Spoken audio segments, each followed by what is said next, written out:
هو مش بيدور على حب خالص، هو كل همه كله السيطرة.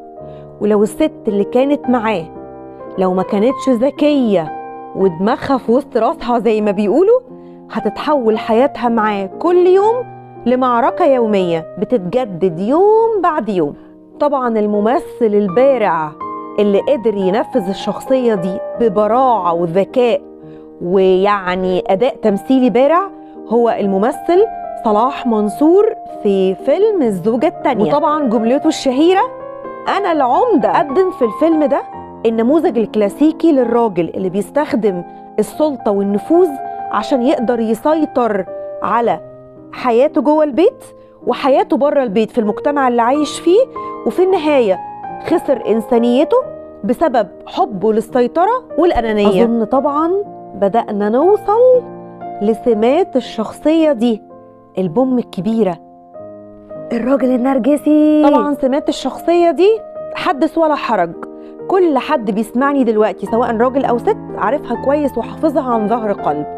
طبعا بيحب نفسه بأنانية شديدة ومفرطة، دايما بيطلب الإعجاب والثناء والمدح المستمر مع أي حد بيتعامل معاه، بيرفض النقد بشدة مع إنه ناقد لاذع، وفي نفس الوقت شايف نفسه أحسن واحد على الكوكب اللي ما جابتوش ولادة، هو منه واحد بس. ده بقى طريقة التعامل معاه. طبعا لو ما كانش فيه أصلا أولاد أنا بقول لها اجري يا مجدي، اهرب يا معلم، يا فكيك فك كده يعني. أما بقى لو في طبعا أطفال وهي مش عايزة تخرج بره الحياة دي، فبقول لها ما تبالغيش بالمدح والثناء والإعجاب ويا خراشي وإيه الحلاوة دي وإيه ده، لا لا لا خالص، هو مش هينفع معاه كده. ده ما ينفعش التصادم معاه نهائي، ده محتاج توازن نفسي، ده ما ينفعش أبدا تبالغي بمديحه أو ثنائه أو الإفراط في الإعجاب.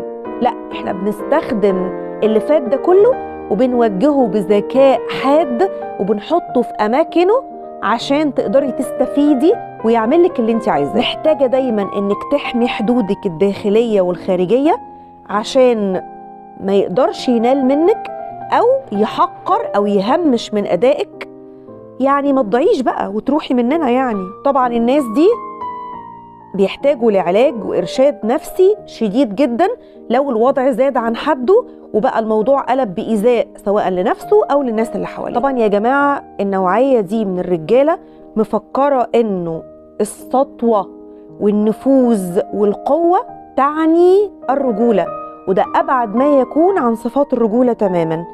الراجل ده مش هقول إنه بيحب الست، هو ما بيحبش أي صفات في صفات الست أبدا، إلا بينبهر الأول بإن هي تكون جميلة جدا، ذكية جدا، شاطرة جدا، مجتهدة جدا، glowing، يعني بيبدأ ينصب شباكه على الست دي عشان هو بيتغذى على الصفات دي، إنه يبدأ يقلل ويهمش ويحقر، لأنه ما بيحسش بذاته إلا لما يفقد للست دي سماتها ومميزاتها واللي كانت متميزة بيه. عشان كده بيحس بنفسه وبأدائه، لأن هم في النهاية خاويين فاضيين فارغين ملهمش أي لازمة خالص غير إن هم بيأذوا نفسهم ويأذوا الناس اللي حواليهم. ربنا يعافينا منهم جميعا. خلي بالكم اوعوا تروحوا في أي حتة، وخليكوا الاستعداد للنمط التاني الجديد اللي هيبقى، أقول المرة دي ولا ما أقولش؟ هقول المرة دي، الراجل الانطوائي. باي باي.